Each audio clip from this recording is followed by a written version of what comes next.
Ayanna Blake had just transferred to Meadow Ridge High. She came from a part of the city most of these kids only whispered about. A place where you learned fast that talking back could get you jumped and looking soft could get you hurt. She was a fighter, but the bullies didn't see that. They saw a quiet black girl, a target for their cruel games. So they came at her, escalating the bullying every day. Then one afternoon they came with scissors and a plan to get a reaction. Laughter followed. Someone said it was just a joke. The teacher looked away. The room went still. But Ayanna didn't. They thought she was soft. They thought she'd take it. They were wrong. Before we go any further, comment where in the world you are watching from, and make sure to subscribe. The sun was too bright for a Monday, washing out the sky in a pale, indifferent blue that made the town feel sterile, untouched, as if everything here had been carefully arranged and scrubbed before the first bell ever rang. Ayanna Blake sat in the back seat of her mother's Honda, watching rows of identical houses slide past the window, each one with trimmed hedges and polished SUVs like they were all trying to out-suburb each other. Her mother hadn't said much during the drive, and Ayanna hadn't expected her to. It had been that way for months.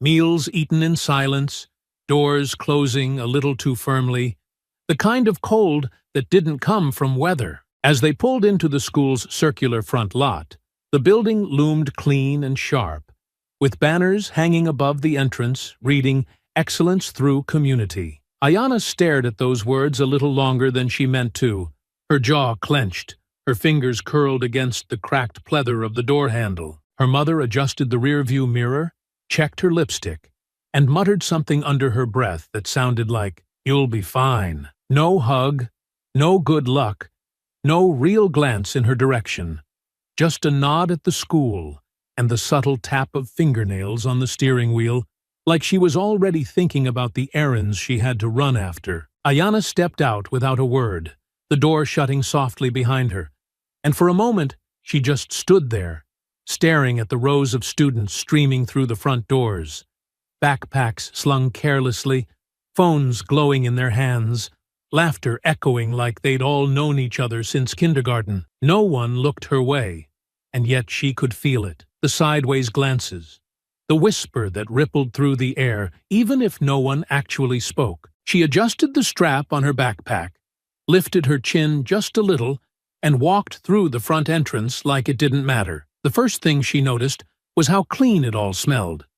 Not the bleach and metal kind of clean she was used to, but a soft, lemon-scented air that felt curated. The hallways were wide, the lockers painted in two-tone blue, and the floors polished to a shine so smooth they reflected the white ceiling tiles. It was a different world here, quiet in the wrong places, loud in the wrong ones, and structured like a maze where everyone already knew the path but her.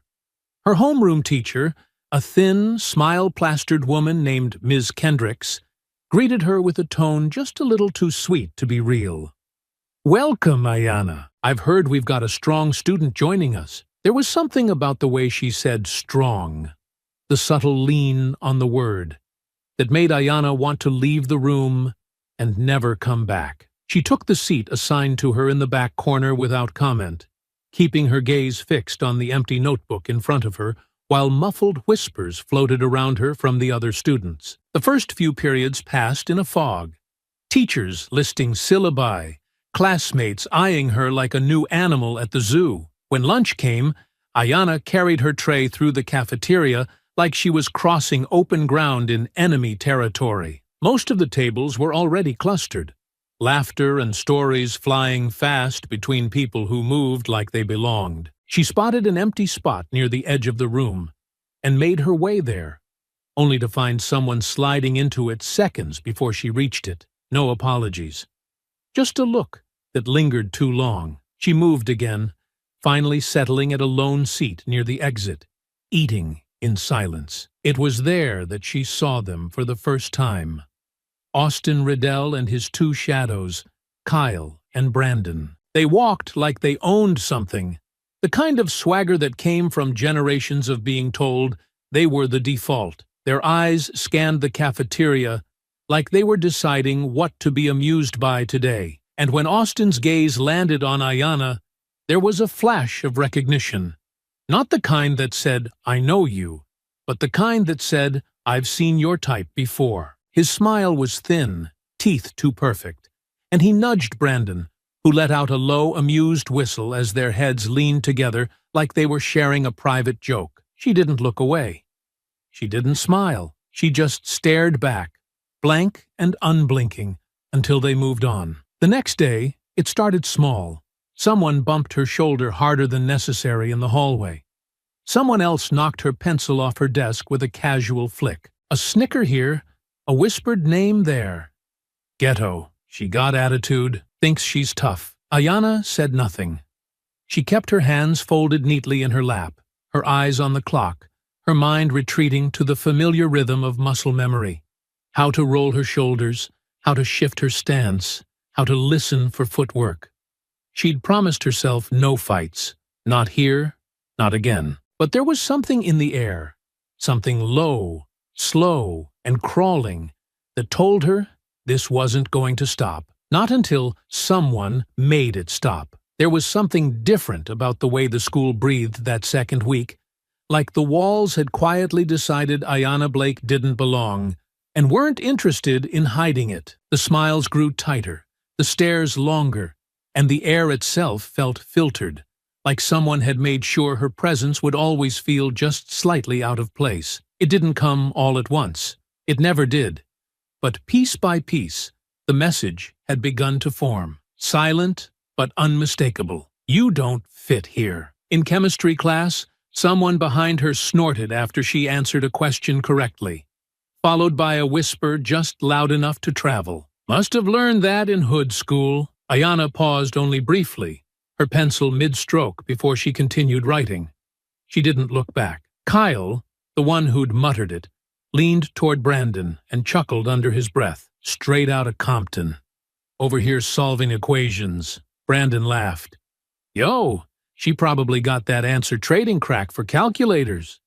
Ayanna heard every word, but she didn't flinch. She'd learned early that silence, when held just right, could be heavier than any insult. She tapped her pencil lightly against the desk, once, then again, the way she used to tap her fists against concrete before Darius made her wrap them up. 1, 2, still, cold. But ignoring them only made them braver. By gym class, the game had escalated. During basketball drills, Kyle shoved past her, going for a rebound, throwing a shoulder hard enough to send her stumbling. Watch it, Queen Latifah, he sneered as he passed. Ayanna caught herself without falling, straightened slowly, looked right at him. That's not even clever, she said, voice low, measured, not angry, dismissive. Kyle blinked. What? You're not funny, she added, turning away again. Just loud. It was the first time she'd said anything back, and it cracked the air like glass. For a moment, Kyle just stood there, the smirk stuck half-formed on his face. Brandon, behind him, gave a low, ooh, while Austin, always nearby but never too close, tilted his head, watching from the bleachers with a faint smile. He didn't laugh. He just looked at Ayanna like she'd done something interesting. After class, as she walked back through the corridor toward her locker, Austin fell in step beside her, like it had been planned. You got a little mouth on you, he said casually. Ayanna didn't break stride. You got a lot of nothing coming out of yours. He laughed softly. I see what this is. New girl trying to prove something. I'm not trying, she said, eyes straight ahead. And I'm not new. Just relocated. Austin clicked his tongue. Where from? She didn't answer. He leaned in a little, dropping his voice. Bet it wasn't anywhere like this. This time she looked at him. Direct, unmoved, her gaze sharp as wire. Not even close. Austin's smile flickered at the edges, and for the briefest moment, something uncertain flashed in his eyes.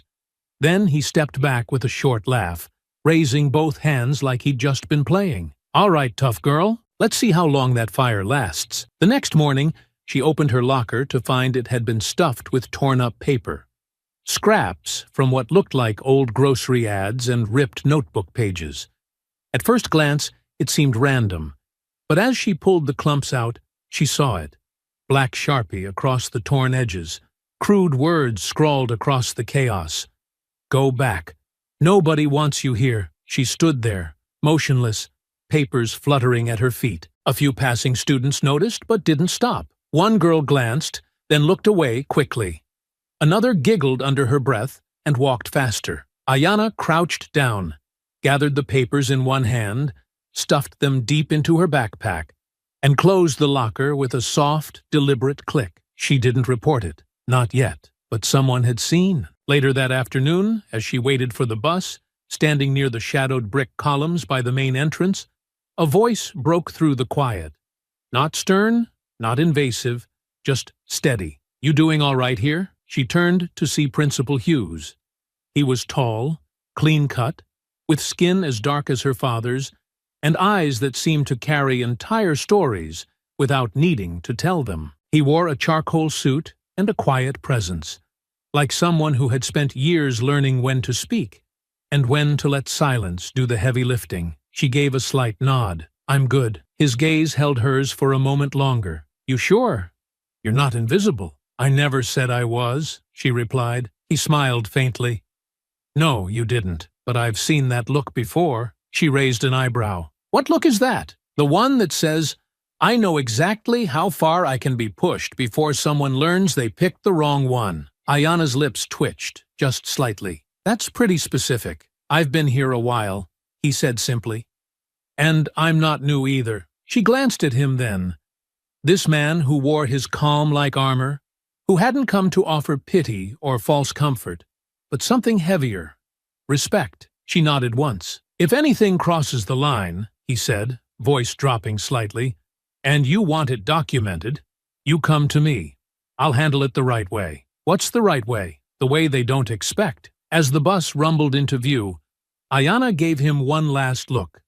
Thanks. He stepped aside and nodded. Anytime, Ms. Blake. She boarded the bus in silence, dropped into the seat beside the window, and let the weight of the day settle across her shoulders like wet cloth. She could feel it now, rising beneath her skin. Not fear, not pain, but something colder, something older. They thought she'd just keep absorbing it, but they hadn't taken anything from her yet. Not really, not yet. It happened on a Wednesday, during that slow stretch of the week where the school's rhythm dragged a little, like even time itself was tired. The sky outside was the kind of dull gray that pressed down on everything, and inside, the hallways felt strangely quiet, like the air had forgotten how to move. Ayanna felt it the moment she walked through the front doors. She didn't have a word for it, but it clung to her skin. Tight, invisible, heavy. She caught them watching her early that day, first in the hallway near her locker, where Austin leaned against the metal like he had nowhere better to be, thumbs tapping casually at his phone, eyes flicking toward her just long enough to make it known. Then during third period, when Brandon kept turning halfway in his seat, whispering to Kyle, both of them smirking like boys who already knew how the day would end. Their laughter was low, but it carried. By fourth period, Ayanna had already started counting the ways they were circling her without touching. Whispers behind her, laughter that started too late, people turning to look, then looking away like they didn't want to get involved. There were no names this time, no shoves, just eyes, watching, measuring. The warning came in the form of silence. It was during sixth period art class that it finally happened. The class had been given a creative freedom hour. Students were scattered across the room with sketch pads, watercolors, glue sticks, and those school-issued scissors with metal blades dulled just enough to seem harmless. The teacher, Ms. Henley, was in the corner talking with a student about portfolio submissions, while others chatted softly or stared blankly at their drawings, more focused on the clock than the paper. Ayanna was seated near the back, her chair angled toward the window, her pencil tracing soft lines on the blank page in front of her. She wasn't drawing anything in particular, just shapes, movement, the act of staying occupied. She didn't notice Brandon move behind her. She didn't hear the blade. It happened fast.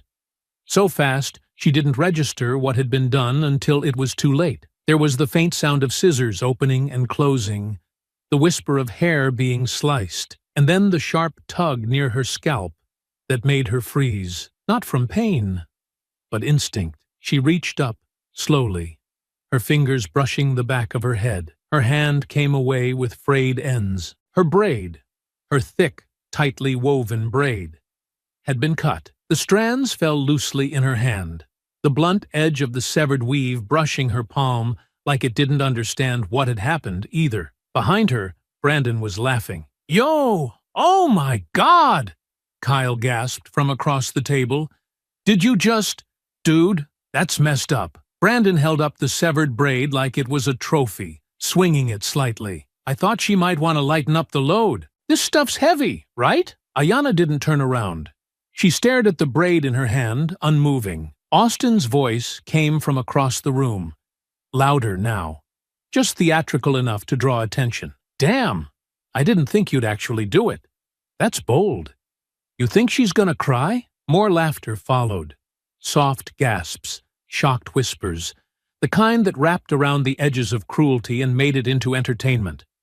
Ayanna still hadn't moved. She was staring not at the hair, but past it, through it, at something far away and distant, her body gone still and quiet, in a way that made the sound of laughter seem too sharp, too loud. Brandon's voice dropped closer again, just behind her ear. "Don't take it personal. Just a little joke.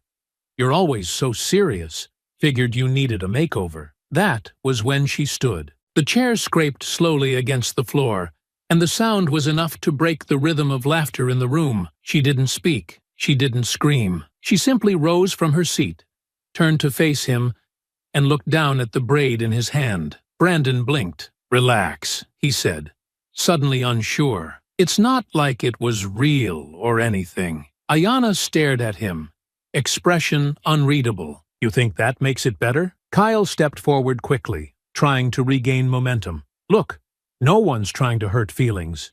It's just hair, right?" Austin, still lounging in his chair nearby, leaned back and crossed his arms. "I mean, you make it a statement. You wear it like armor. People are gonna test it. That's just how it goes." Ayanna looked at him now, her voice calm, too calm. "You think this is about hair?" Austin smirked. "Isn't it?" She took one step forward, then another, the silence around her growing denser with every movement. Brandon had stopped laughing now, his hand lowered. The braid dropped to the floor. Ms. Henley finally looked up, her face twisting in slow confusion as she glanced between them. "Is something going on?" No one answered. Ayanna's voice, when it came, was low and steady. "You don't get to touch me. You don't get to take something from me and call it a joke." Brandon held up his hands. Okay, just calm down." But Ayanna wasn't angry. Not in the way they expected. She wasn't yelling. She wasn't shaking. She wasn't crumbling into tears like they might have imagined when they planned this, grinning over some group text. Sure, she'd run out of the room in shame. She was quiet, controlled, watching, and as she took another slow step toward Brandon, something in his face shifted, his grin faltering, his voice catching, the realization setting in that this wasn't over. It had just begun. For a moment, it was as if the entire room had forgotten how to breathe. The braid lay curled on the floor like something discarded, like roadkill in the middle of a conversation no one wanted to finish. Ms. E. Henley was still frozen behind her desk, eyes flicking between faces, trying to make sense of what had just happened, but not moving, not intervening, not yet. Ayanna stood at the center of the silence, her hands still at her sides, her back straight, her head tilted slightly toward Brandon, who had started stepping away now, as if the distance between them could somehow erase what he'd done. But she wasn't walking toward him anymore. She was calculating. The memory of her cousin's voice echoed somewhere deep in her ribs. "Don't move first unless you're forced, but when you do, finish it fast and clean." She could still feel the sting on the back of her scalp where the braid had been severed, a hot throb of humiliation pulsing against her skin. She didn't touch it again. She didn't need to. The damage was done, and the whole room had seen it. Kyle said something low, trying to pull Brandon away. "Dude, chill. Let's go. She's freaking out." But Brandon didn't move. Austin stayed leaned against the back table, arms folded, his eyes sharp now. No more laughter in them, only that wary sort of curiosity, like he'd misjudged something and wasn't quite sure how to fix it. Ayanna finally stepped forward, slow and measured, her gaze locked on Brandon. He raised a hand like he meant to explain. "Look, I said I was sorry, okay? It was just hair. It's not like we—" Her fist connected before he finished. There was no hesitation, no telegraph, just a brutal, sudden snap of her shoulder and a clean right hook that landed square against his cheekbone. The sound was sharp and ugly, cartilage cracking, followed by the dull thud of his body hitting the art table behind him. The table rocked violently, jars of paint scattering, students gasping as Brandon dropped, stunned and crumpled, clutching his face with both hands as blood poured from his nose. Ms. Henley screamed something now, but Ayanna had already moved. Kyle lunged toward her, but she shifted sideways and grabbed his arm mid-swing, twisting his wrist back and slamming his elbow down across the edge of the table. He shrieked, buckled, then dropped with a choked moan as he cradled his arm, tears springing to his eyes as he slumped against the floor. Austin moved next, not to fight, but to step between them, hands lifted. All right, back up. You made your point. You win, okay?" Ayanna didn't blink. "No," she said, her voice colder than steel. "You don't get to talk." Austin's mouth twitched, but he didn't push it. He took a slow step back, hands still raised. But his face was different now. The arrogance was gone. What remained was recognition. Quiet, tense, and edged with fear. A group of students backed toward the door. Some watched with wide eyes, others pulled out their phones, fumbling to record, unsure if they should help or hide. Ms. Henley finally snapped out of it, reaching for the intercom button at her desk and shouting down the hallway. "We need assistance in room 316, right now! Security, now!" Ayanna stood in the center of the wreckage. Paint bottles overturned, chairs knocked sideways, paper scattered like fallen leaves. She wasn't breathing hard. She wasn't flushed or panicked. She was still. Her eyes scanned the room slowly, then dropped to the braid on the floor. She picked it up, held it in her hands like something sacred, then turned and walked out. She didn't run. She didn't speak. She walked calmly through the door and into the hallway, her shoes echoing against the linoleum with a rhythm that seemed too even for what had just happened. She could hear chaos building behind her, students shouting, footsteps pounding, Ms. Henley's voice shrill with panic. But Ayanna didn't stop. She moved down the corridor like she already knew where she'd be taken, already knew what they would say, already knew that none of it mattered. By the time the assistant principal rounded the corner with 2 campus officers in tow, she was waiting. She stood quietly at the edge of the stairwell, hands behind her back, the severed braid dangling loosely from her grip. They shouted for her to freeze. She didn't move. They rushed up, voices raised, hands half reaching for restraints, but it wasn't necessary. She didn't resist when they flanked her. She didn't protest as they walked her toward the main office. She didn't speak as they asked her what happened. She just kept her eyes ahead, jaw set, her silence heavy enough to hush the hallway around them. Word had already spread by the time she arrived at the front office. Students were lined against the walls, pretending to look at posters, straining to hear through the door. Someone whispered her name. Someone else muttered. She snapped. A third voice said, "They cut her hair." And that, more than anything else, rippled through the crowd like static. Inside the principal's office, Darnell Hughes stood waiting. He didn't look surprised when they walked her in. He was black, tall, his presence quiet but unshakable, dressed in dark slacks and a gray button-up with sleeves rolled to the elbows. He dismissed the security staff with a brief nod. "Close the door," he said. They hesitated. "She's not going anywhere. You can close it." The door shut with a soft click. Principal Hughes studied her for a long moment, then gestured to the chair across from his desk. "Sit down, Ayanna." She did. The office was quiet, sealed off from the chaos outside. The door closed with purpose, not formality. Ayanna sat rigid in the chair across from Principal Hughes's desk, the severed braid still in her hand, her fingers curled tightly around it like she hadn't yet decided if it was something to protect or something to bury. The room smelled faintly of coffee and old paper, and outside, through the thick paneled window, she could see a few students lingering near the hallway corners, trying to pretend they weren't listening. Principal Hughes didn't look at the window. His gaze stayed on her. His elbows rested on the desk, hands folded, body still. Not stiff, but deliberate. The way a man sits when he knows every word about to be spoken matters more than anything else that came before. "I read the report from the art teacher," he said quietly, his voice even, but weighted. "She said you attacked 3 students. One's got a broken nose. Another's being sent for x-rays on his arm." Ayanna didn't respond. Her eyes dropped to the floor for a brief moment, not in shame, but in thought. Measured, calm, bracing for the storm she knew was coming. "Let me ask you again," Hughes continued, leaning forward slightly. "Why?" Ayanna's voice came softer this time, more tired than angry. "They cut my hair." He nodded, not with surprise, not as if the words startled him, but like they confirmed something he'd already suspected deep in his bones. Still, he let the silence hang a moment longer, studying her with a patience that didn't feel like judgment. "I figured that's what it was," he said finally. "I watched the security feed from the hallway after you walked out. You didn't run. You didn't resist. You waited. That's not the kind of reaction that comes from someone who just snapped." Her eyes flicked up now, meeting his, not with challenge, but curiosity. She hadn't expected that.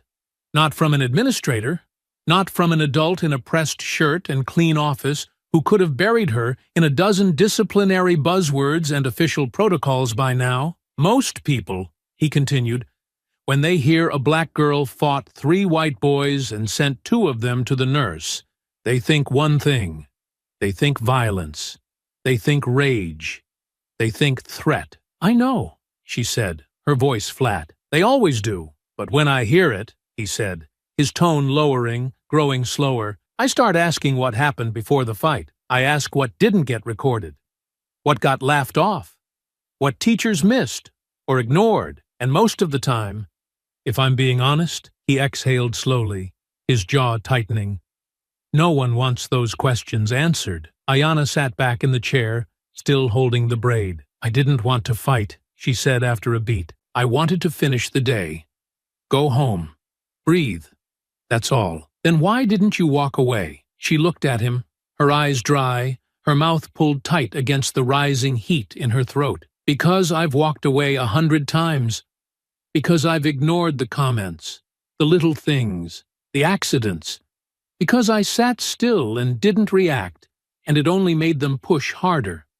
Laugh louder. Get bolder." She opened her palm then, showing him the frayed, uneven end of the braid. "And then they took this." Principal Hughes stared at the braid, his expression unreadable. "It wasn't just hair." "No," she said. "It never is." There was a long pause. He leaned back slowly in his chair, exhaled again, then spoke with the kind of quiet that carried more weight than yelling ever could. "My grandmother used to braid my cousin's hair every Sunday. Said it was part of her crown. Said the world would try to rip it off one way or another, through policies, through stares, through silence. But if you wore it with pride, if you knew what it meant, then nobody could take it without a fight." Ayanna didn't smile, but something in her shoulders loosened slightly. "I have to suspend you," he said, voice steady now. 3 days, out of school." "I figured," she replied. "But I'm not expelling you," he added quickly. "They're going to push for that.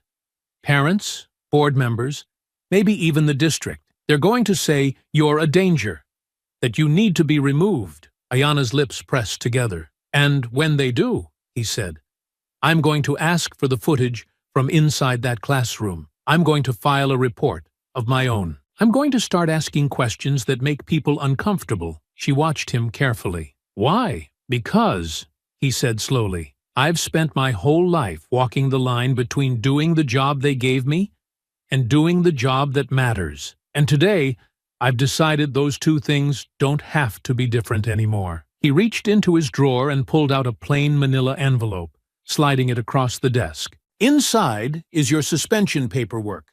You'll sign it, I'll file it, and you'll go home. She took the envelope but didn't open it. But that's not the end of this, he said. You understand me? She nodded once, slowly. You've been fighting alone since the first day you walked in here, he said. You don't have to anymore. Her grip loosened on the braid, just slightly, as if some part of her was starting to believe him. And for the first time since she'd stepped into that room, she said something that sounded almost like hope. Okay. The morning after the incident, the school parking lot filled earlier than usual. The sky was still pale with sunrise when the first black SUV rolled up to the administration building, followed by a silver Lexus and a polished white BMW with tinted windows that didn't belong to any teacher on staff. They came in waves, buttoned up and loud in that quiet, controlled way. The kind of presence that didn't need to shout to take up space. They were the kind of parents who didn't ask questions. They arrived expecting explanations, apologies, and consequences. Principal Hughes stood at the edge of the hallway, watching the storm gather through the tall windows by the main entrance. He didn't move right away. He sipped his coffee slowly, unmoved by the urgency of the front desk's frantic voice through the intercom. They're here, sir. Should we bring in a mediator?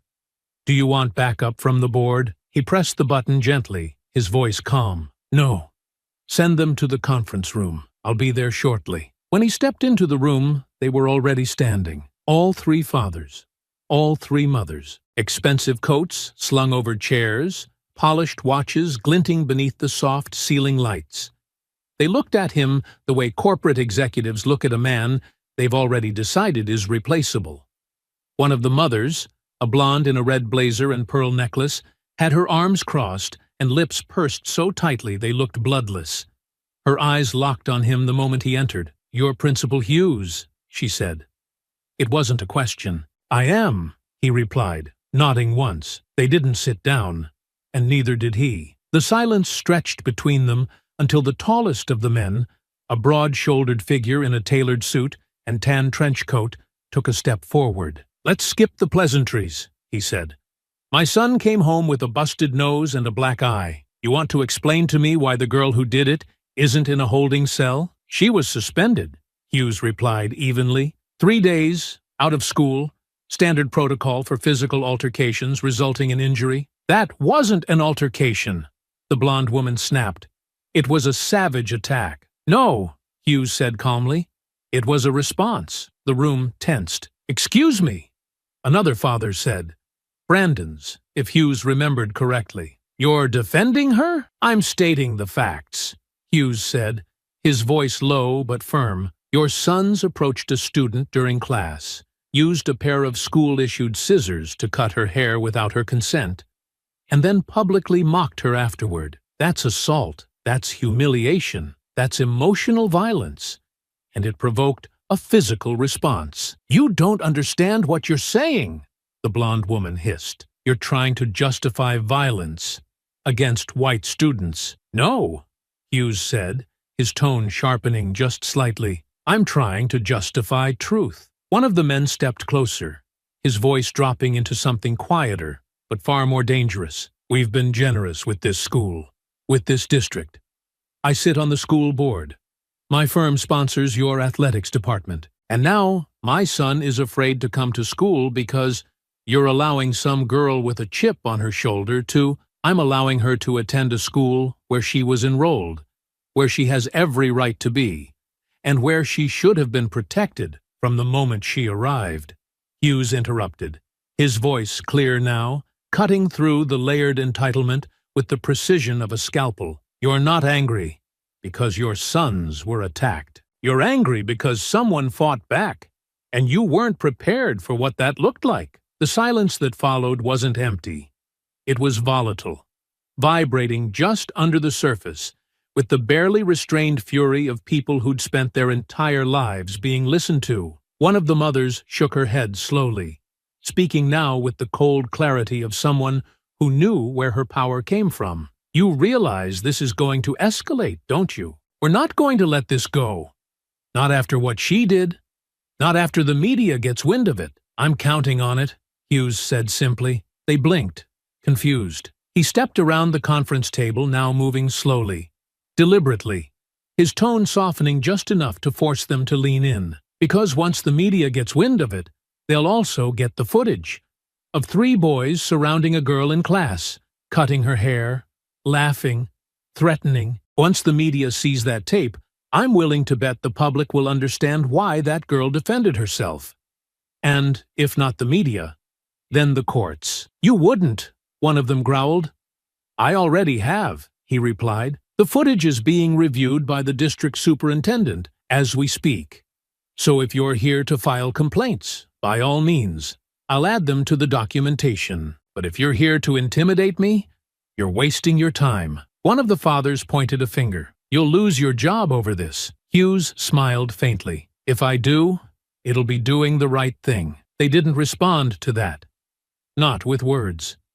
Instead, they gathered their coats in silence, their movements stiff with the kind of anger that came from knowing they hadn't won. The blonde mother reached the door last, pausing just long enough to glance over her shoulder. "You've made a serious mistake." Hughes looked back at her, his expression calm, unmoved. "No, ma'am," he said quietly. "I've made a choice." The tension didn't fade after the meeting. It only changed shape. The parents had stormed out without getting what they came for, but that didn't mean they'd stopped. The emails started that same afternoon, carbon-copied to board members and the superintendent, full of sharp language and veiled threats about campus safety and maintaining district standards. There were murmurs of lawsuits, whispers about donors reconsidering their support, and warnings passed down through administrative channels about the optics of the situation. Principal Hughes read every line with quiet, surgical focus. He printed them all, filed them by name, timestamp, tone. He responded only when he had to, and when he did, his replies were brief, formal, and always included a copy of the video timestamp that showed exactly what had happened in that classroom. The footage wasn't graphic. It didn't show fists or blood, but it showed something worse. Austin leaning back with a smirk, Brandon hovering behind Ayanna with scissors, and the moment her braid was taken, like it was nothing. Hughes didn't raise his voice. He didn't grandstand.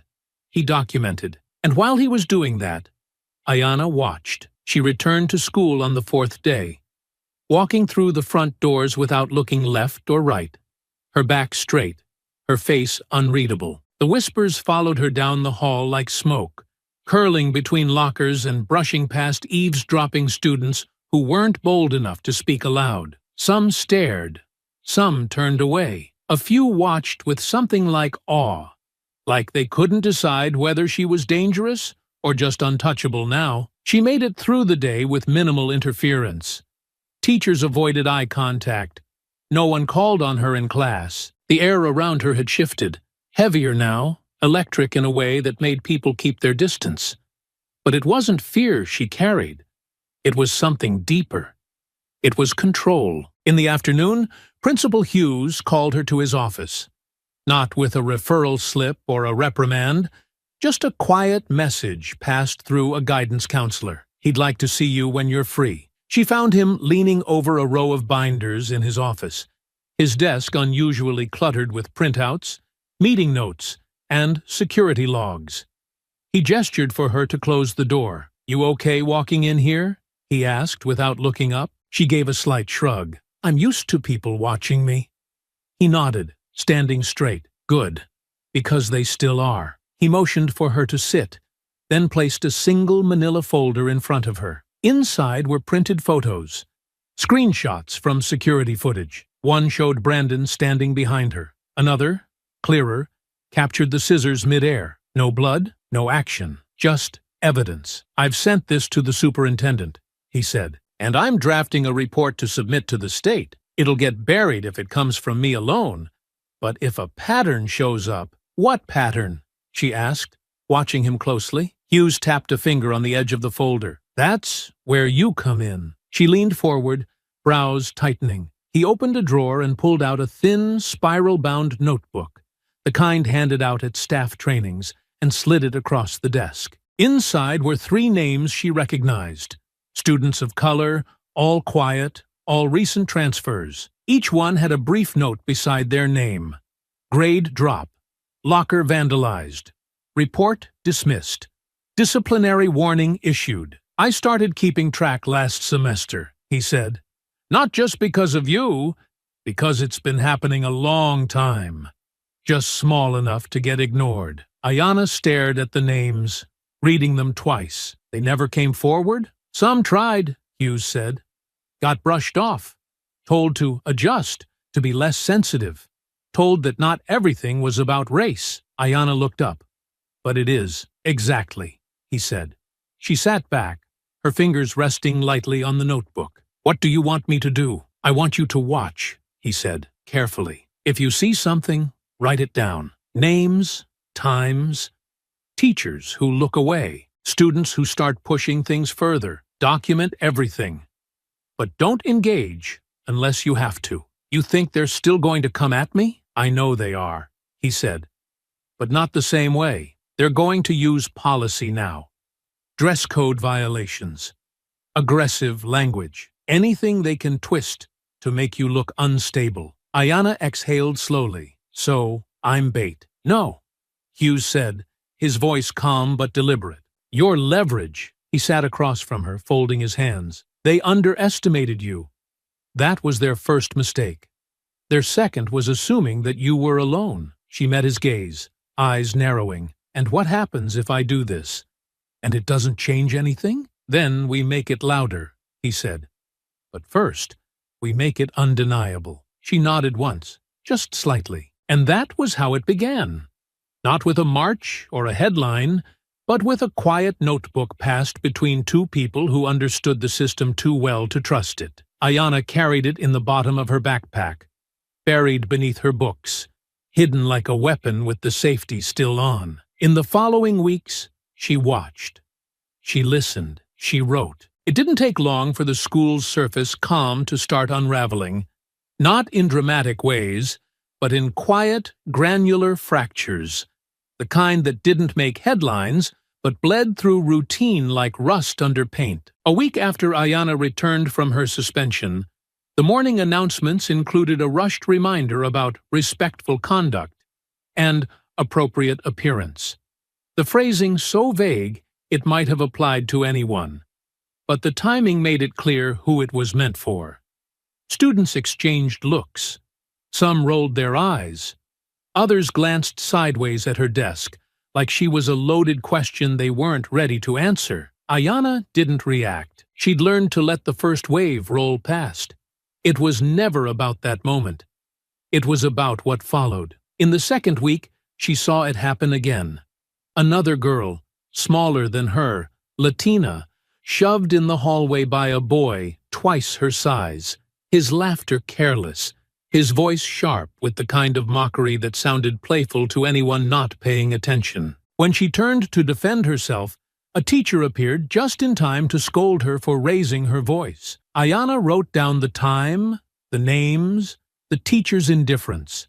She didn't intervene. Not yet. At lunch, she began noticing how certain students seemed to orbit one another. Always the same clusters, always the same side glances when she entered the cafeteria. Kyle had returned, arm in a brace, walking slower now, quieter too, but still flanked by Brandon and 2 others who hadn't been involved before. The group had shifted shape, but not purpose. They didn't speak to her. They didn't need to. The message came in posture, in the sudden silence that followed her steps, in the way laughter died down when she passed. She felt it tightening. At the same time, Principal Hughes was moving differently. He was still composed, still measured in tone, but there was a new rhythm beneath his calm, a quiet urgency threaded through his days. He met with counselors more often, held longer meetings behind closed doors, and sent late-night emails to district officials that used words like pattern of misconduct and administrative negligence. He copied Ayanna on nothing, but she knew. She could see it in the way his eyes scanned the halls. Sharper now, slower. One evening, he called her into his office again, this time after most of the building had cleared out. The windows reflected the soft amber of sunset across the glass, and the front desk had already gone dark. He didn't offer a chair. He stood by the window, arms folded, and nodded toward the door behind her. "Lock it," he said quietly. She did, without asking why. He turned back and gestured toward a small folder on his desk. "Someone sent that to me anonymously. Internal staff thread, forwarded from a teacher account." Ayanna opened the folder and scanned the contents. A string of emails. The language was coded, but unmistakable. Teachers discussing recurring discipline problems tied to students from less structured homes. Another line referenced outside cultural influences. And though no names were included, the context was clear. She read a line aloud, her voice cold. "Some of these girls come in here looking for trouble.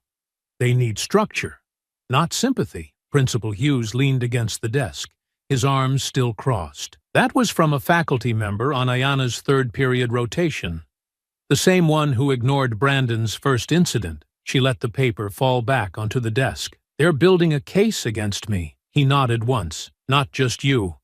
Against everything that threatens their version of order. Even if it's the truth? Especially if it's the truth." Ayanna's jaw tightened.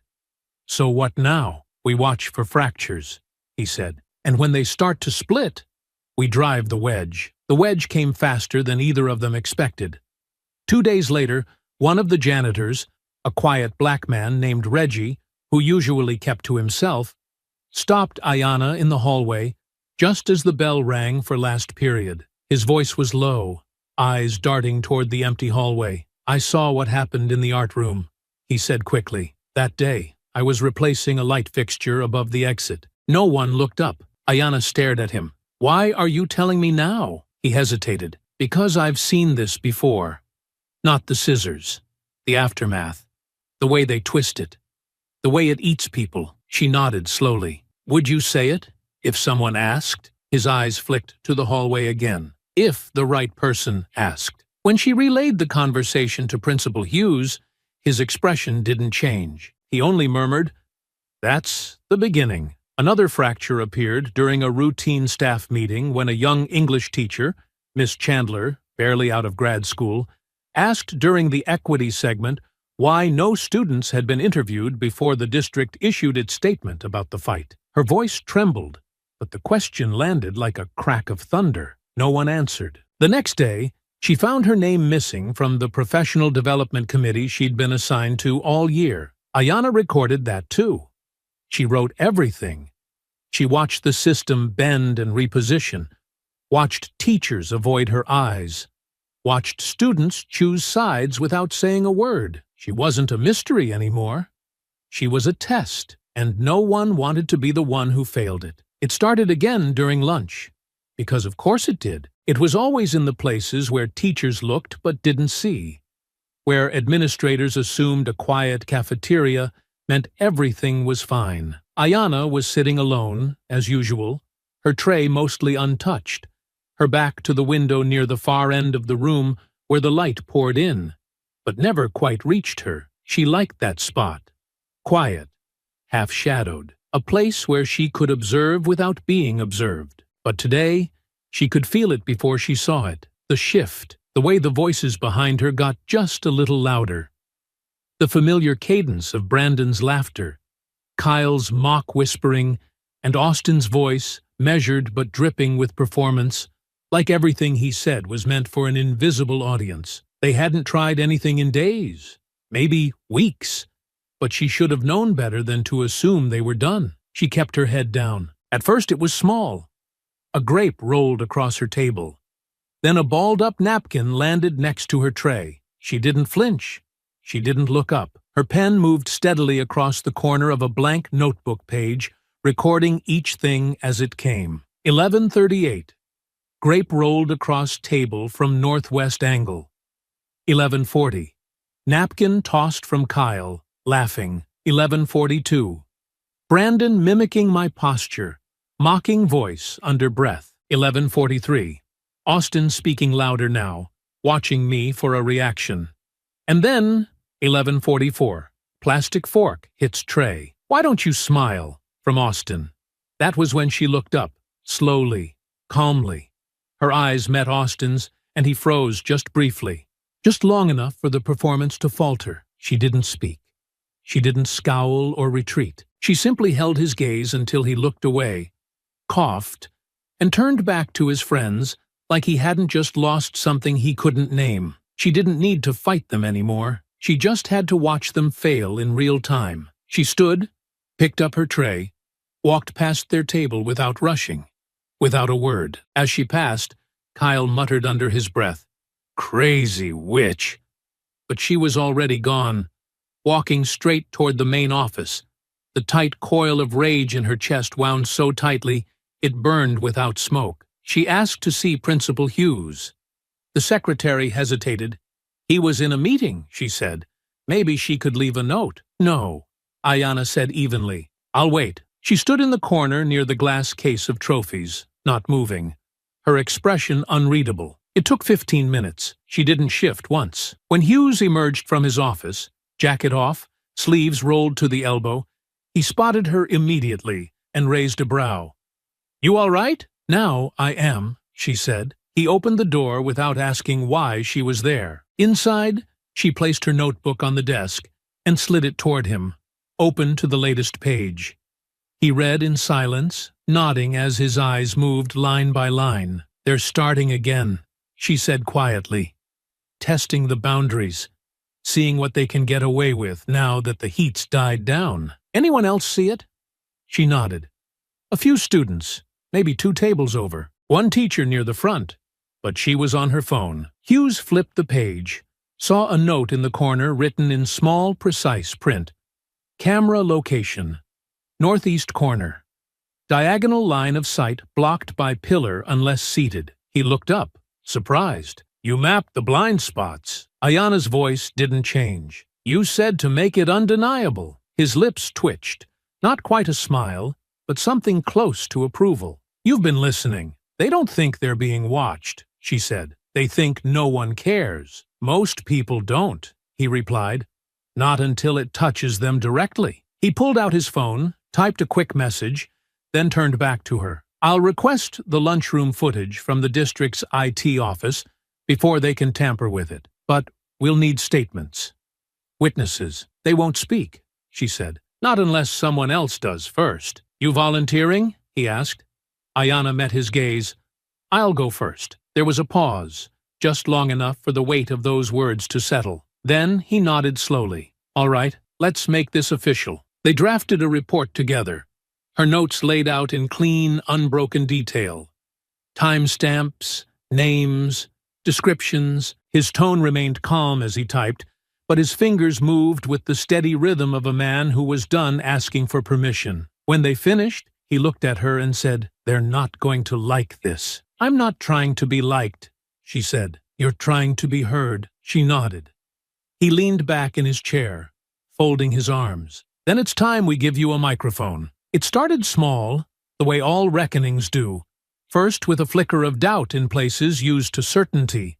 Then with voices that didn't shout, but couldn't be ignored. After Ayanna filed her statement, after Hughes sent the video request and secured the footage before anyone could interfere, something subtle shifted in the building. It was hard to name at first, but she felt it in the way the front office grew quieter when she passed, in the way some teachers paused too long before asking her to read aloud or hand out papers. No one said anything outright. No one had to. The fear wasn't of what she'd done, but of what she might do next. The principal, meanwhile, moved with a deliberate calm that masked how fast things were building beneath the surface. Meetings with district liaisons became more frequent. His inbox filled with carefully worded questions from school board members who had previously kept their distance. But what none of them realized, at least not yet, was that Hughes wasn't trying to calm the waters. He was waiting for the tide to rise. By the end of that week, the footage from the lunchroom had been logged, clipped, and submitted alongside Ayana's report. In the video, the events played out with no commentary, no edits. You could see her sitting alone, unmoving, while the boys behind her laughed, tossed food, mocked her posture. At 11:44, you could clearly hear Austin's voice. "Why don't you smile?" followed by the long, weighted pause when she turned and stared. That moment, that silence, was more damning than any act of violence. When Hughes submitted the report to the district, he attached not just the footage and Ayana's written account, but a string of other documents: photocopied disciplinary records from the previous year, filed complaints from 3 other students who'd reported the same group of boys, all dismissed as unsubstantiated. Names, dates, patterns. The kind of paper trail that wasn't dramatic, but meticulous. Heavy. A local journalist, a young black woman named Lena Mercer, who had covered education politics in the district for years, caught wind of the growing unrest. She reached out directly to Hughes, then to Ayana, careful in her questions, never pushing too hard. She'd seen enough stories like this fall apart the moment they were sensationalized. What made this one different, she said, was the clarity, the paper, the video, the silence. She asked Ayana for an interview. Ayana agreed, but not for television, not for drama. A sit-down, one camera, no lights, just her voice. They met in the media room after school hours, long after the hallways had emptied and the afternoon sun had dimmed to the kind of gold that made shadows long and soft. Hughes waited outside, not hovering, just nearby. The custodian paused to listen. The security guard didn't interrupt. When Ayana sat across from the camera, hands resting on her thighs, her expression unreadable, Lena pressed record and said, "Say only what you want. No more, no less." Ayana didn't look nervous. She looked tired, but sharp. She didn't talk about the fight. She talked about being watched, about being mocked, about the moment she sat in the bathroom stall after her braid was cut, staring at the broken strands in her hand, and how the sound of laughter through the door wasn't loud but sharp, the kind of sound that broke through skin. She didn't cry. She didn't tremble. She spoke with the weight of someone who had already lived through the worst part and wasn't asking for pity. When Lena asked her what she hoped would happen now, she said simply, "I want the truth to stop being quiet." The interview aired that weekend, quietly, on the outlet's YouTube page, and embedded in a small article titled, "Student Speaks After Haircutting Incident Sparks Controversy at Local High School." It wasn't viral, it wasn't sensational, but it was clear, and that clarity spread like oil across water. By Monday, parents were calling the school, not to complain, but to ask questions. Was it true? Had there been other complaints? Why weren't students protected?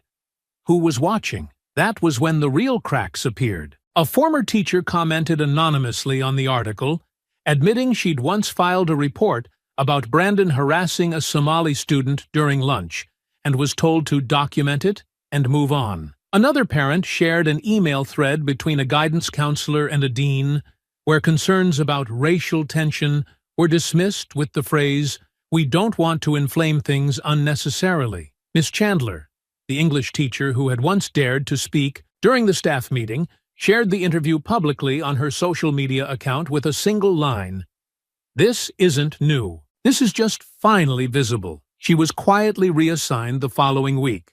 Students noticed. By Wednesday, the superintendent scheduled a mandatory meeting at the school. By Friday, the school board issued a statement calling for a third-party review of campus disciplinary practices. And through it all, Ayana moved through the halls exactly as she had before. Shoulders square, gaze steady, saying nothing unless spoken to. She didn't need to speak. Her silence had done the work. Now it was everyone else who had to explain themselves. By the end of the following week, the walls had started closing in.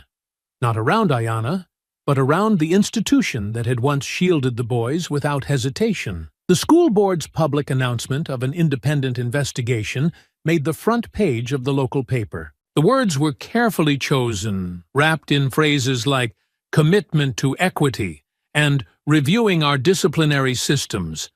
But beneath the gloss was something real, something unmistakable: fear. There were too many eyes now, too many questions, too much proof. Principal Hughes moved through it all with quiet precision. He didn't attend the press briefings. He didn't give interviews. He simply kept doing what he had been doing all along: documenting, listening, gathering every memo, every ignored complaint, every timestamp that connected one pattern to another. He had grown more than cautious. He had become deliberate. Every word he spoke now was chosen with care. Every meeting held behind closed doors ended with a paper trail, and Ayanna, for all the attention that swirled around her, kept to her pattern. She arrived each morning on time. She submitted her assignments. She walked from class to class without spectacle. Her silence, once treated as defiance, had become something else entirely: authority. Then came the moment they couldn't bury. On a Monday morning, thick with drizzle and heavy clouds, the district released its first findings, quietly. No press conference, just a written summary sent to the inboxes of every parent and staff member, with the subject line, "Preliminary Review Update." Inside were 7 paragraphs, but only one mattered. "We have confirmed that multiple prior complaints involving the same group of students were not investigated appropriately or escalated through the proper channels. Corrective action will be taken." That single sentence detonated. Within hours, Brandon's name was trending locally. Someone leaked the security footage from the lunchroom to a student-run account on social media. And from there, it spread fast. Shared, reposted, dissected. The moment Austin threw the fork, the mocking laughter, the taunt, the silence, the stare. What no one expected was what followed next, not from Ayanna, but from within the boys' own circles. A sophomore girl posted a long thread detailing how Kyle had harassed her during sophomore orientation, how she reported it, and was told she may have misinterpreted the behavior. She had saved the email. She posted screenshots. A former student, now in college, commented on the video with a single line: "That's the same boy who followed me to my car 3 times and was never written up." The thread grew longer. The tone changed. And then came the final shift, the one that couldn't be ignored. That Thursday, in a quiet district hearing not meant to be public, Ayanna and Principal Hughes were both invited to speak. Not just about the incident, but about the larger culture that had allowed it. She didn't want to go at first.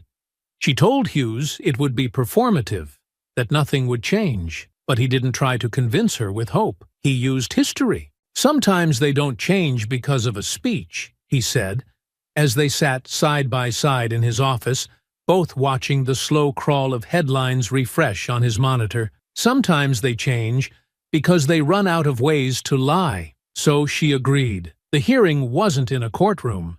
It was in a narrow district building with fluorescent lights and folding chairs, the kind of place meant to make things feel smaller than they are. But the room was full. Parents, teachers, community organizers, a few reporters who had managed to squeeze past the sign-in table. Ayanna stood at the front of the room in a plain black sweater. No jewelry, no frills. Just her. No note cards, no script. She didn't raise her voice. She didn't ask for sympathy. She told them what had happened. She told them what had happened before it. And when someone from the board asked carefully, "Do you feel that justice has been served for you?" she answered without flinching, "I don't need justice to come quickly. I need it to come fully, and not just for me." There was a pause after that. Long, still, uncomfortable. But no one interrupted. Later that afternoon, a formal letter of disciplinary action was issued against Brandon, Kyle, and Austin. It used words like harassment, targeted misconduct, and administrative negligence. The letter was not released publicly, but by then it didn't matter. The silence that had protected them had already collapsed. By Friday, Brandon had withdrawn from the school. Kyle's parents had requested a transfer. Austin remained, but he walked with his head down now, his posture deflated, the weight of consequence finally visible in every step. He avoided Ayanna entirely. She didn't need to say anything when she passed him in the hall. He already knew, and so did everyone else. The school felt different now, not because the building had changed, but because the illusion around it had cracked. The walls still stood, the hallways still echoed with chatter, the bells still rang with the same mechanical indifference, but the silence had lost its power. There were still students who looked at Ayanna like she was a threat, still teachers who kept their voices tight when addressing her, but none of them held the kind of certainty they once had. What had once been assumed, that she would stay quiet, that she would absorb, that she would survive and disappear, was gone. What remained was the question no one could ignore. What would she do next? It was during fifth period, on a Wednesday marked by thick clouds and the faint scent of coming rain, that Principal Hughes asked to see her again. Not with urgency, not with pressure, just a quiet message delivered through a student aide, folded neatly and placed on her desk. She walked into his office with the same calm steps she always used now, each one measured, quiet, self-contained. He gestured for her to sit, but this time there were no papers on his desk, no files, no emails pulled up on the screen. Just him, seated across from her, hands folded. A certain stillness in his expression that told her this wasn't administrative. "I got a call this morning," he said slowly, "from the district superintendent. They've finalized the external report. The board is meeting tomorrow to go over recommendations. They'll be issuing public statements soon after." She nodded once, waiting. "They're going to issue a formal apology," he continued. "To you, in writing, publicly." Ayanna blinked, but not with surprise. And they're offering you the chance to speak at the press conference. Just a few minutes. Nothing mandatory. It's your decision." She leaned back slightly in the chair, not defensive, just thoughtful. "They think if I speak, it'll fix everything." "No," Hughes said. "They think if you speak, it'll make them look like they care." Her eyes met his, steady and sharp. "And what do you think?" He paused, just long enough to make her believe the answer mattered. "I think this is yours now. All of it. The story, the voice, the direction. You've been in control longer than they've known. But speaking up now?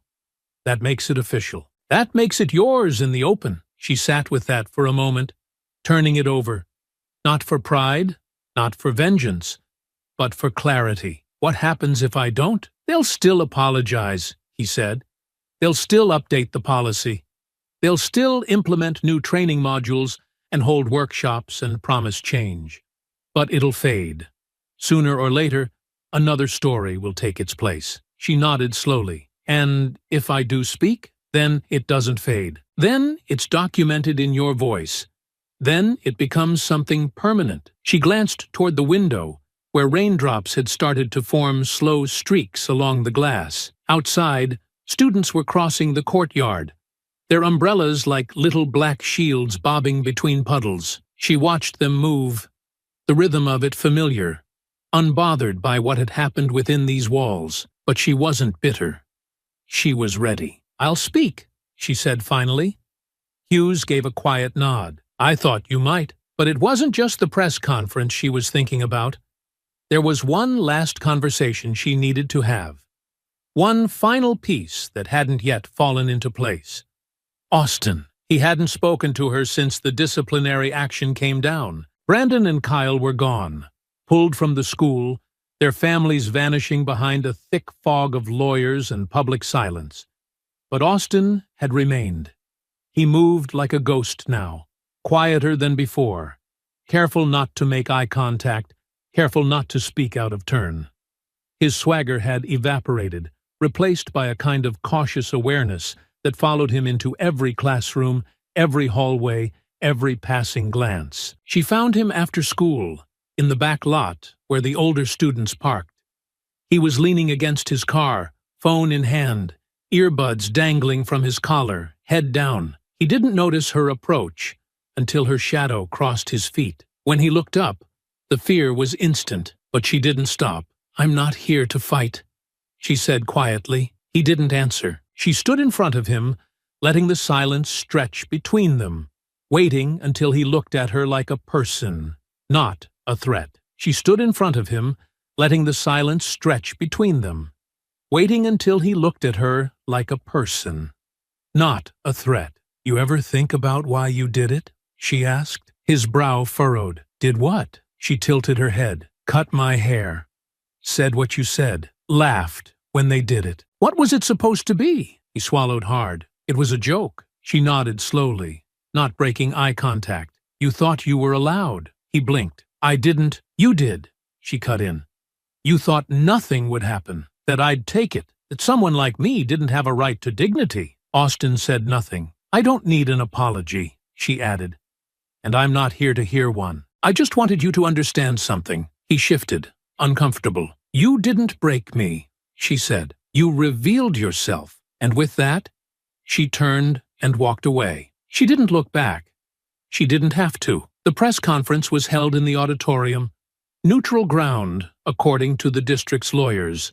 A space that belonged to no one, but would hold the weight of everything. They cleared the first 6 rows for press and board members. Camera crews arrived early, adjusting lighting and mic levels, wires coiled like snakes across the stage floor. Outside, reporters stood beneath gray skies, voices clipped and formal as they narrated the district's attempt at healing.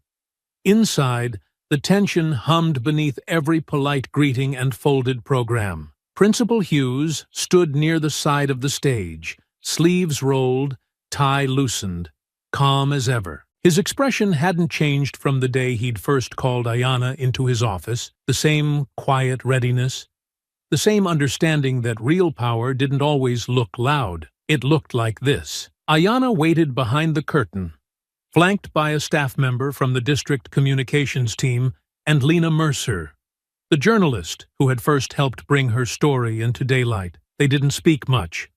There wasn't anything to say. The room beyond the curtain was packed, and Ayanna knew every camera would be pointed at her the moment she stepped into view.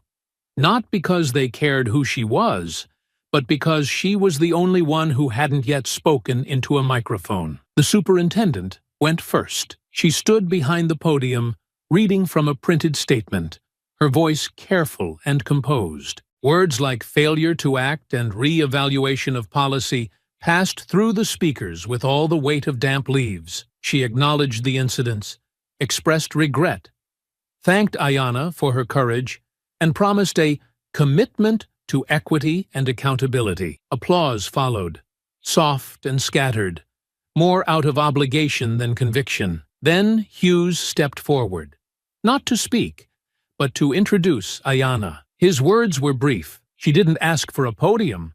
She didn't ask for cameras, but she earned them. Then he stepped aside. Ayanna walked out slowly, the soles of her shoes silent against the wood. She wore no makeup, no bright colors, just a black blazer over a white blouse, her hair pulled into a simple bun, her expression unreadable but steady. She didn't touch the mic at first. She stood behind it, scanning the crowd, taking in the sea of faces, some expectant, some suspicious, some curious, some already looking for the quote they could type first. When she finally spoke, her voice wasn't loud. It didn't need to be. "My name is Ayanna Blake. No flashbulbs, no murmurs. I didn't come here to talk about what happened to me. That part's already been covered, repeated, analyzed. You've all seen the video. You've read the timeline. You've drawn your conclusions. What I came here to do today is tell you what that moment meant and what it didn't." She paused, letting the quiet stretch across the room. "It didn't mean I was violent. It didn't mean I was unstable. It didn't mean I was dangerous. It meant I was tired. Tired of being humiliated. Tired of pretending silence was strength. Tired of being expected to take it, absorb it, carry it without complaint, because I didn't fit what this place was used to. She didn't blink as cameras clicked. They cut my hair, but they didn't break me. They laughed, but they didn't win. And when I stood up, not just in that room, but in the days after, I didn't stand for myself. I stood for every student who's been told they were too much, too loud, too angry, too black. I stood because nobody else would. The words didn't rush. They flowed, measured even, as if she were walking a path one deliberate step at a time. They didn't expect me to fight back. Not because they thought I couldn't, but because they thought I wouldn't be allowed to.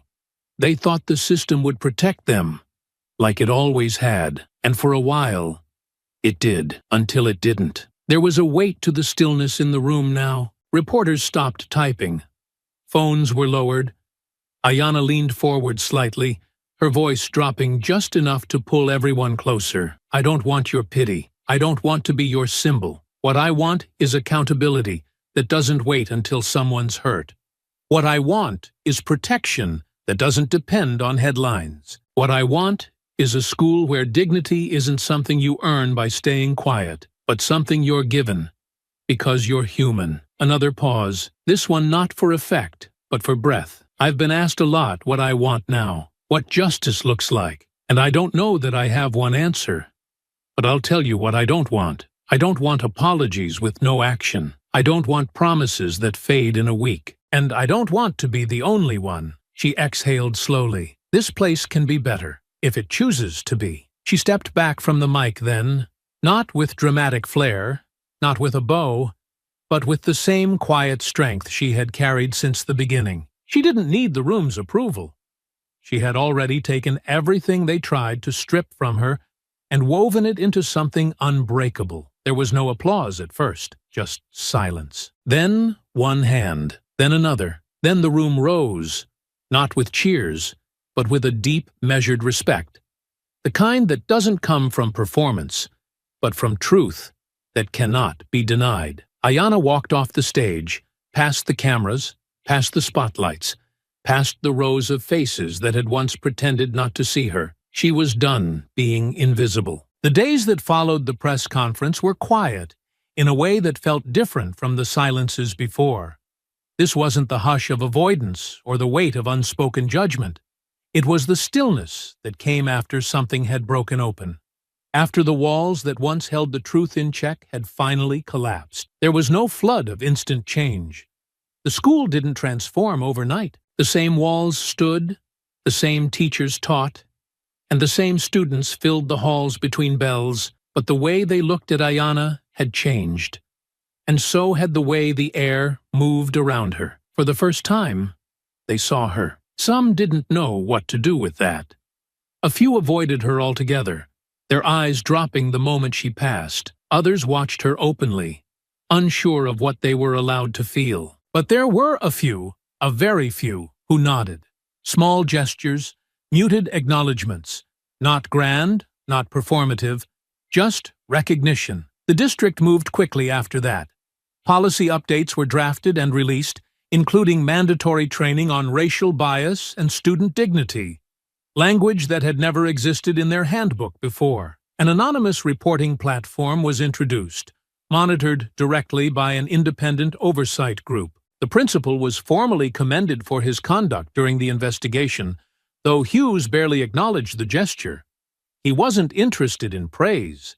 His work had never been about recognition. Ayanna passed him in the hallway a week later, on her way to class, and he simply said, "Well done." She nodded once, and that was all. The school board's final report included a rare statement of failure, couched in bureaucratic language, yes, but there in black and white. It named the pattern. It acknowledged the harm, and while it didn't rewrite history, it planted something in its place. A record, a mark, a scar, maybe, but a visible one. Austin transferred 2 weeks later. No announcement, no ceremony, just an absence. His locker cleared overnight, his name removed from the roster. No one spoke about it directly, but the space he left behind was more than physical. It was a shift in the balance that had ruled the school for years. Unspoken hierarchies, protected arrogance, the kind of power that thrived only in darkness. Now, there was light in places it had never reached. But it wasn't just about them. Ayana's victory wasn't in their punishment. It was in her presence, in the way she walked into the cafeteria without shrinking, in the way she returned to the art room, not to reclaim it, but to show that she didn't need to, in the way students looked up when she spoke now, not because they feared her, but because they knew she wouldn't waste words. She had become something permanent. One afternoon, as the semester drew closer to its end, a younger girl stopped her in the hallway. She was quiet, unsure, maybe 14, her backpack nearly swallowing her frame. "You're Ayana, right?" she asked, voice small but steady. Ayana paused. "Yeah." The girl nodded, eyes wide. "Thanks for what you did. They used to mess with my cousin. They don't anymore." Ayana didn't say much. She just smiled, small, tired, but real, and kept walking. And at home, for the first time in a long time, her parents began to notice the difference. Her mother sat with her one evening, watching the muted news on television. Ayana's name scrolling across the bottom of the screen. She didn't say much, just placed a cup of tea in front of her and said, "We're proud." The words didn't erase everything, but they settled deep, like warmth in winter. Later that week, Ayana returned to the boxing gym where her cousin Darius still trained. The place hadn't changed much.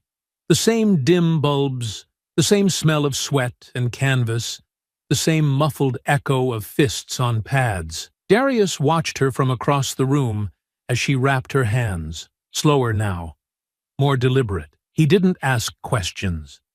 He just tossed her a pair of gloves and said, "You ready?" She stepped into the ring with the kind of calm that couldn't be taught. I never stopped. They moved through drills without talking, just the rhythm of motion, the repetition of strength rediscovered. Between rounds, she leaned against the ropes, breathing steady, her hands loose. "You didn't swing too soon," Darius said, eyes never leaving hers. "You waited.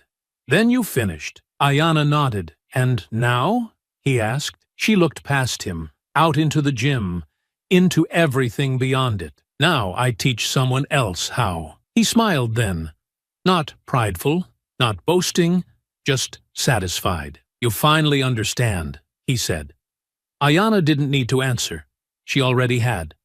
The last weeks of the semester passed in a slow drift, not in the way time disappears when nothing happens, but in the way it lingers when everything has already changed. The building looked the same, but it no longer felt like a place she had to survive. Ayana moved through its halls without tension in her shoulders, without scanning for the next confrontation, without wondering who might try her patience or her silence. It wasn't that the world had become safe.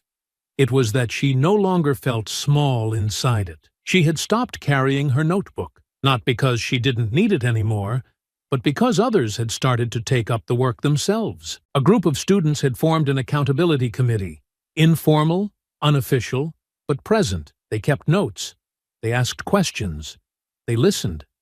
And when they passed her in the halls, they didn't ask for her approval. They just nodded, like they already knew what she'd taught without ever having to say it aloud. She saw Principal Hughes less often now. His work had doubled, maybe tripled, after the district's response, but the brief moments they did share were always marked by the same understanding, that what they'd built together didn't need repeating. It lived in the systems now, in the training sessions quietly added to the calendar, in the shifts in tone during staff meetings, in the fact that students who looked like her no longer had to earn their humanity one interaction at a time. One afternoon, near the end of the year, she passed his office just as he stepped out to retrieve a stack of reports from the copier. "You think they'll keep it going?" she asked, voice calm but curious.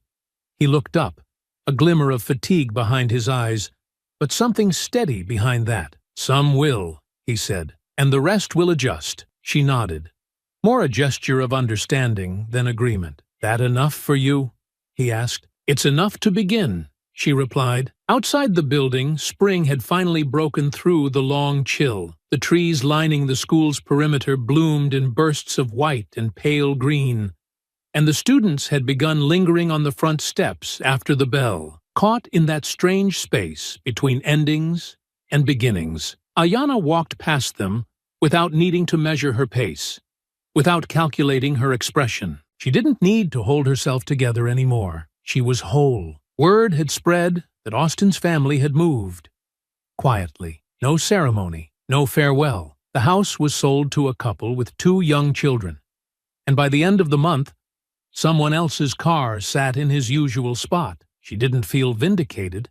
She felt finished. What mattered now wasn't where they had gone, but what she had stayed to build. At home, the atmosphere had softened. Her parents had never become suddenly attentive or overflowing with emotion, but there were small shifts. Dinners eaten together, questions asked without agenda, her father occasionally watching the news clips of her interview without saying much, just nodding slightly when her name was mentioned. It wasn't repair, but it was recognition. On the final week of school, she returned to the same spot in the cafeteria where it had all begun. She didn't sit in the shadows this time. She sat near the center, surrounded not by a crowd, but by calm. A new student, a girl with a shy voice and dark eyes, passed her on the way to an empty seat. Ayana caught her gaze, then gestured. "You can sit here," she said. The girl paused, surprised. Then she sat. They didn't talk much, just shared space, the kind that had once been denied to her and now belonged to both of them. Later that afternoon, as students filed out for summer break, she passed the glass doors and paused beneath the school's motto, "Excellence through community." For the first time, it didn't feel ironic, not because the school had lived up to it, but because she had. She walked home slowly that day, not in a hurry, letting the sun settle into her shoulders. She passed the corner store, the bus stop, the apartment building with the peeling paint, and the kids laughing on the steps. These streets were hers, in a way the school had never fully been. But now they were connected. Now they belonged to the same story. That night, she stood in her room, pulling the last of her books from her bag, and found the old braid tucked between the pages of a journal she hadn't opened in weeks. She held it for a long moment, not with pain, but with reverence. Then she placed it gently in a box, closed the lid, and set it on the highest shelf in her closet, not to forget, but to remember who she'd become after they tried to take something from her. She didn't need a monument. She was one. I hope you enjoyed that story. Please share it with your friends and subscribe so that you do not miss out on the next one. In the meantime, I have handpicked 2 stories for you that I think you will enjoy. Have a great day.